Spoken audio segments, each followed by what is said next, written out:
Los protagonistas del acontecer regional en Mesa de Noticias. Bueno, pero no todo es apagón, así que hay otras también cosas que han ido pasando. Quizás febrero pareciera ser siempre que desde el ámbito político, a propósito de este receso legislativo que tienen, por supuesto, los parlamentarios, baja un poco la conversación respecto a temas de proyectos de leyes e iniciativas también que se están tratando en este tema.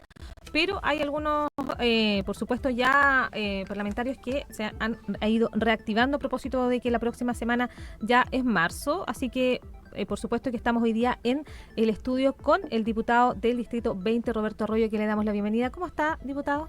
¿Cómo le afectó el apagón? Primero, buenos días, Leslie, buenos días también, y a toda la gente que hoy día nos escucha. Bueno, nos afectó igual que a todo el mundo con los problemas de conectividad. Estuvimos también estando en contacto con Senapred para que nos informara, porque también estuvimos presentes en algunos lugares.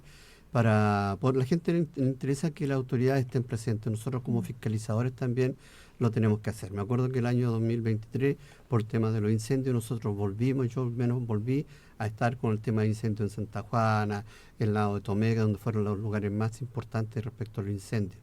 O sea, nosotros no tenemos vacaciones, tenemos receso legislativo, pero si hay alguna emergencia volvemos inmediatamente a hacernos cargo de la fiscalización de las situaciones que ocurran para que la institucionalidad funcione como corresponde.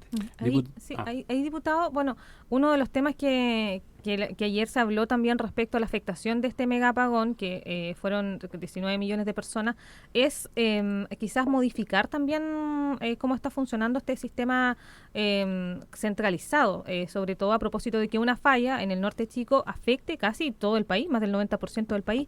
¿Se podría avanzar desde el punto de vista del Parlamento con algo así? ¿Lo pensó ayer? Sí, mira, efectivamente, es que hay regulaciones que hoy día ya tenemos, que se mantienen. Ya el sistema de monitoreo y centralizado es una oficina gigante, yo la conozco, con muchos computadores, se manejan todos vía remota. Pero parece que ayer, según las explicaciones, lo cual no me parece también tan justa a la realidad, que se había caído también el sistema y había fallado el sistema de control remoto. Desde allá se maneja todo y se compensa. Y son los encargados de repente, si hay un problema de variación de energía, te pueden cortar un sector para que no se corte todo, Santiago, por ejemplo, para bajar en alguna comuna un par de horas, y eso ocurre dentro de este sistema. Hay cosas buenas y positivas que ocurrieron también ayer, como la rápida medida que se tomó de tener estado de excepción a nivel nacional, ¿no es cierto?, decretando 3 días con toque de queda para evitar que existan desorden, que para un gobierno hoy día que sabemos que es de izquierda y que en algún momento hablaba de mear en los cascos militares, hoy día haya tomado esa decisión es bastante valorable, que valientemente, y que no ocurrió cuando tuvimos el tema del terremoto con la presidenta Michelle Bachelet. Primero, eso es valorable porque no tuvimos eventos que lamentar de algún otro tipo. Pero sí, como te digo, me llama mucho la atención que tenemos un sistema muy frágil que durante un temporal también produjo cortes. Tenemos problemas hoy día con electrodependientes. Ya tenemos una persona fallecida en Santiago por un tema de electrodependencia, ¿no es cierto?, la fragilidad que tiene el sistema, y además que tenemos que pensar que tenemos un sistema vulnerable.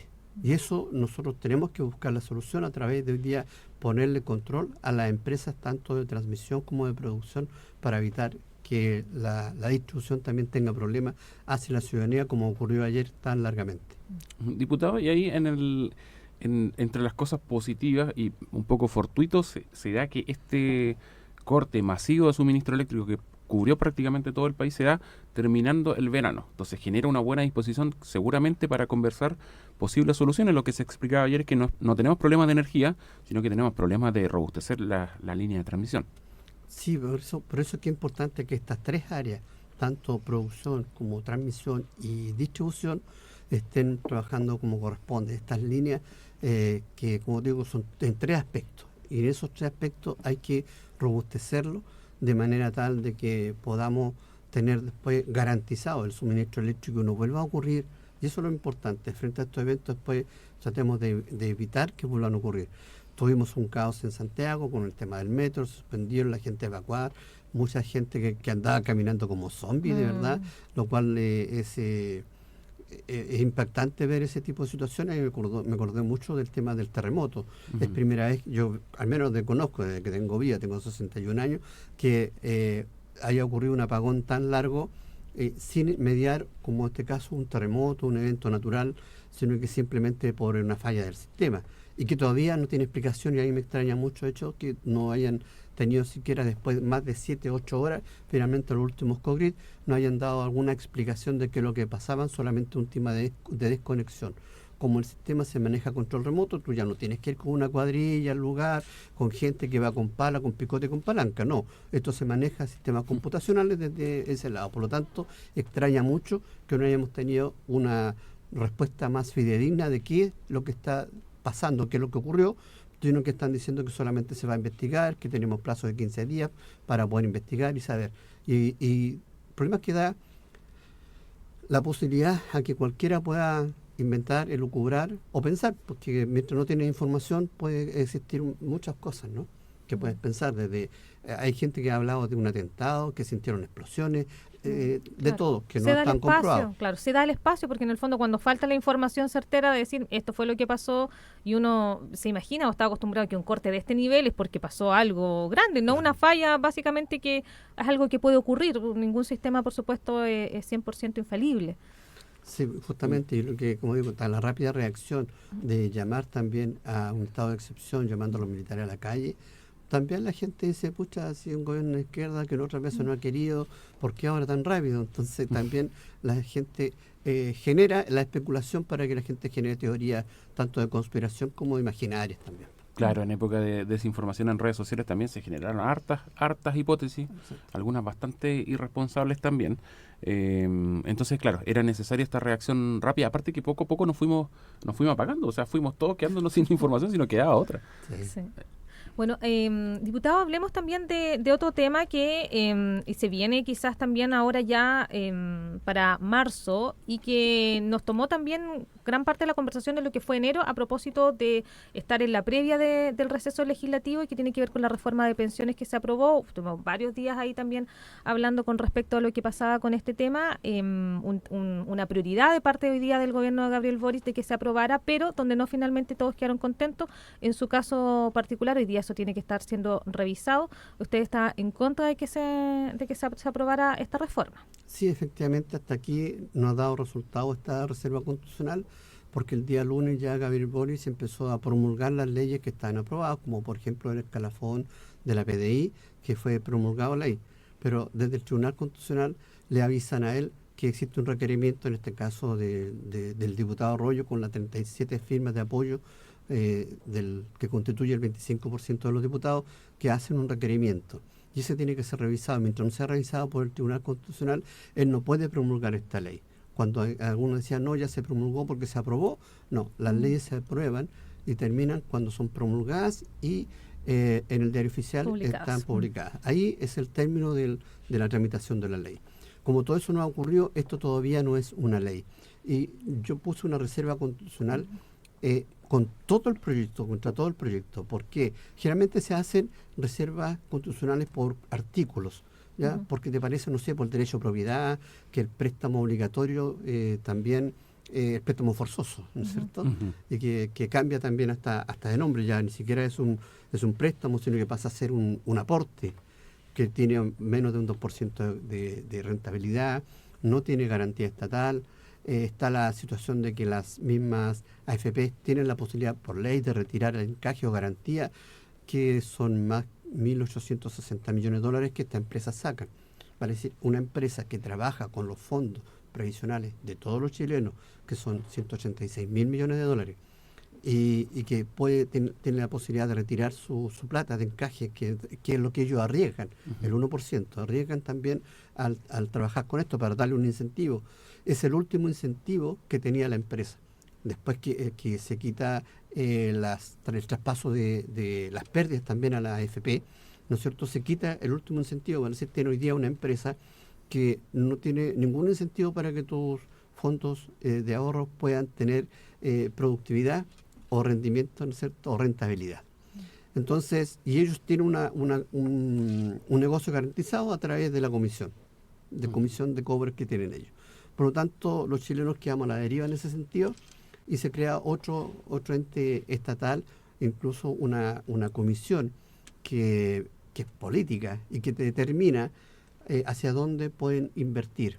Y lo que da mucho miedo es que de repente esta comisión podría decir, oiga, compren bonos estatales y perdimos los 186 mil millones de dólares, se transforman en bonos estatales y usted le entrega en basura y hay alguien que después se hace del manotazo de todo esto. Entonces, obviamente la reserva constitucional que yo hice por todo el proyecto tiene un fundamento jurídico muy importante y una base interesante.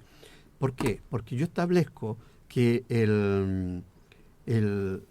es inconstitucional por la incompetencia del legislador, ¿ya?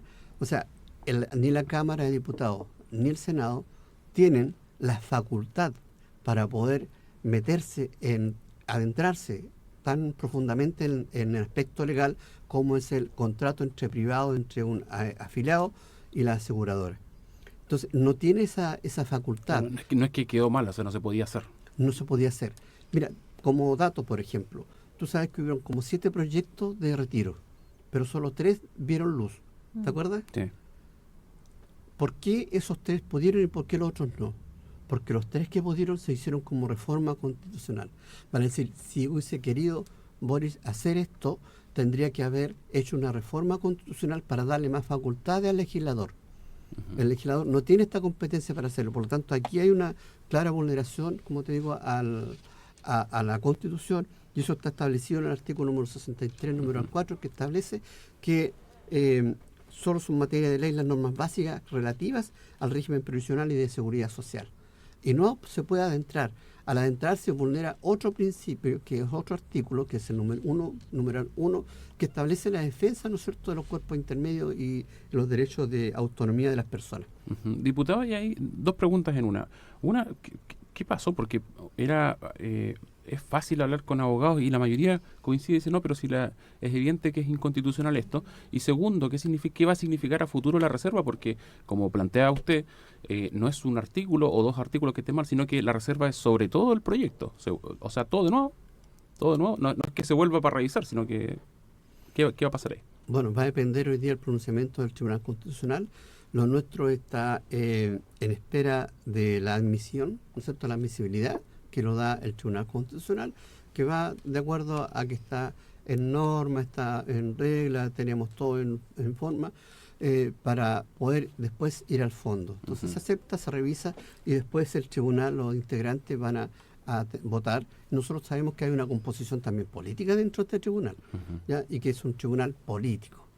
Pero además, aunque dice que es autónomo y que sus decisiones finalmente son inapelables, yo establezco que el Tribunal Constitucional es un tribunal especial, así como los tribunales de familia y los tribunales laborales, y que todos los tribunales están bajo la tutela del máximo tribunal que existe en Chile, que es el Tribunal Supremo. Por lo tanto, una vez conocida la resolución del Tribunal Constitucional, yo quiero ver cómo se pronuncia el Tribunal Supremo al respecto. Por algo ellos tienen una sala constitucional. Entonces yo creo que aquí puede haber efectivamente todavía posibilidades de que esto sea declarado inconstitucional. Hay muchos vicios de inconstitucionalidad, como dijo el derecho a propiedad, que vulneran varios artículos y que no están resueltos. Además, cuando gente dice, es que tantos años que queremos unas pensiones, sí, pues yo estoy a favor de que creemos mejores pensiones, pero no con este proyecto hecho de esta manera, y también con maldad, voy a decirlo así bien claro, con maldad, porque un proyecto tan importante, que se dicen que lleva 14 años, pero la última semana, solamente la última semana, el Senado se puso a trabajar, a darle duro, a modificarlo. Lo modificó tanto que hizo no cambios. Esto no son cambios, un cambio más de los 915 que se le han hecho al sistema de pensiones. Esto es una reforma completa, ya similar a lo que pasó en 1980, cuando en el periodo de Pinochet se cambia y se transforma en el sistema de AFP. Pero al menos ni Pinochet tuvo el descaro de hacerlo obligatorio. En ese tiempo se dio la voluntariedad para que la gente que decidía cambiarse, claro, bajo estímulo, tú puedes decir todo lo que quieras, pero la gente voluntariamente decidió cambiarse y otra gente no.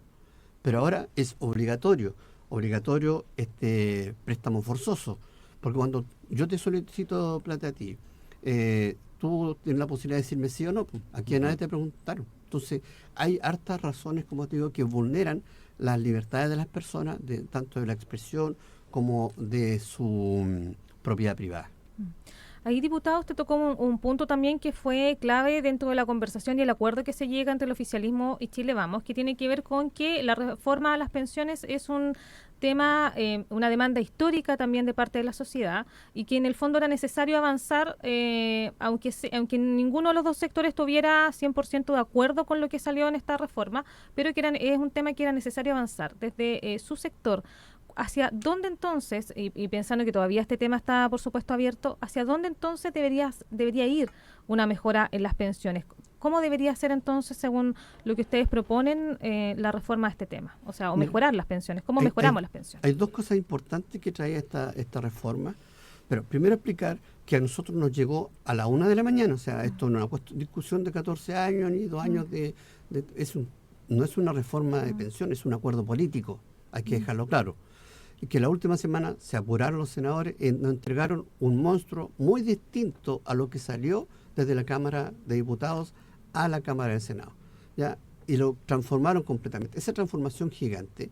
Y nos hicieron, la última semana, que era distrital, el último día, nos entregaron a la 1 de la mañana. Y esto está en la historia de la ley, va a quedar ahí, a la 1 de la mañana para que nosotros votáramos a las 10.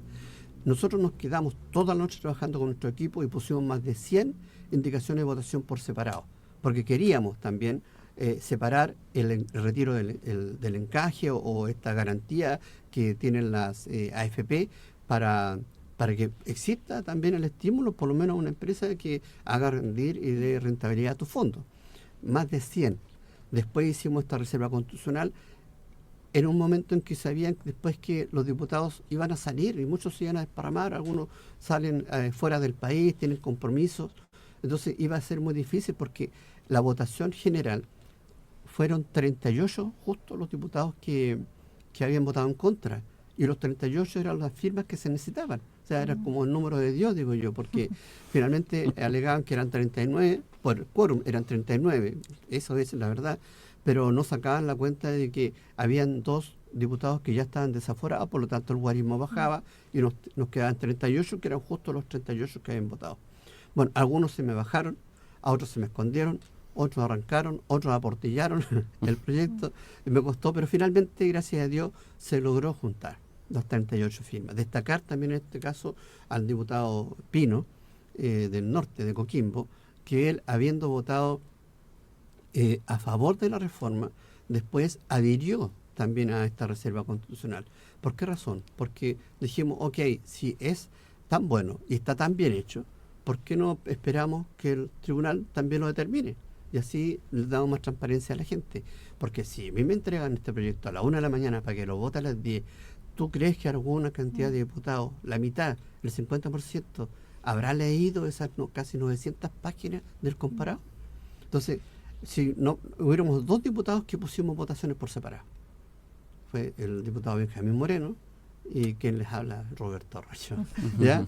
Entonces te das cuenta ahí que muchos otros votaron porque había un convencimiento desde partido. Algunos me dijeron, no, es que yo tengo que votar porque parece que hubieron presiones por los cupos. Yo no puedo determinar bien, pero que finalmente determinó que esta reforma fuera más un acuerdo político que una reforma pensada seriamente y en favor de la ciudadanía. ¿Cuál es el apuro de hacer esto, digo yo? ¿Por qué? Porque obviamente ya sabemos que, y lo hemos visto ahora la gente se da cuenta, lo estudiaron un poquito más y se dan cuenta que realmente este proyecto de reforma previsional no era tan bueno, por todos los detalles que estamos viendo, no solamente por el aspecto de la inconstitucionalidad, sino del préstamo forzoso, de que recién tu capital, tu cuenta individual tuya va a venir a tener un aumento a partir del año 9. Y todo lo anterior va a ser todo reparto. Yo estoy de acuerdo con que hay que mejorar las pensiones nuevamente. Si no es eso, no quiero pelear con eso. Claro, por eso le preguntaba, ¿por dónde cree usted que entonces debería ir una mejora en las pensiones? que obviamente la reforma en el fondo no está de acuerdo, pero entonces su idea, la idea de su sector, ¿por dónde debería ir la mejora? Hay dos aspectos, como te digo, mejorar la PGU, ¿ya? Que eso está en este proyecto, a través de este préstamo forzoso. O sea, creo que esas mejoras no tienen que pasar por parte también del bolsillo de la gente, porque es gramaticalmente absurdo decir vamos a pedirle préstamos a ustedes de sus pensiones para mejorar sus propias pensiones. O sea, eso es entendible incluso gramaticalmente. ¿Para qué lo voy a decir desde el punto de vista jurídico lo que representa eso? ¿Por qué no cambiamos, digo yo? Sacamos otra cosa. ¿Por qué siempre tiene que depender las mejoras que podamos hacer también del impuesto a las personas? Siempre. En Santiago tenemos TAG, tenemos peaje, que son impuestos también encubiertos, porque es el labor del Estado trabajar en eso. Y si por algo tú pagas impuestos, pagas contribuciones, pagas un montón de impuestos, y más encima tienes que pagar porque se construyan bienes de uso público, y después, que hoy día ya están terminadas las concesiones, las vuelven a licitar, entonces sigue la gente cargándose impuestos. Y ya establecimos que hace 10 años atrás la gente pagaba 2 meses de su trabajo del año, y hoy día llevamos casi en 5 meses del año de trabajo solamente para pagar impuestos, si tú empiezas a sumar todo. Y tenemos a un país hoy día con desfinanciamiento sobre el 41% del Producto Interno Bruto como deuda externa, con una tasa de endeudamiento de más de 10.000 millones de dólares anuales, de las cuales 5.800 son solo para pagar intereses de la deuda, lo cual económicamente nos deja un mal pie. ¿Por qué? Porque no podemos pedir créditos internacionales, ni al Banco Internacional de Desarrollo, ni al Fondo Monetario Internacional, porque somos un país con riesgo, tenemos mucha plata. Si tú tienes más de la mitad del sueldo, van a un banco a ver si te piden un préstamo. Pasa lo mismo de manera internacional. Por eso es que no pueden recurrir y están buscando sacar plata de acá, y se apuró esta reforma de pensiones porque dijeron, de aquí vamos a sacar dinero. Ya, y nos quedan unos minutitos, pero en el mismo tema, le voy a dar el pie. Los traspasos millonarios de Corfo a Hacienda.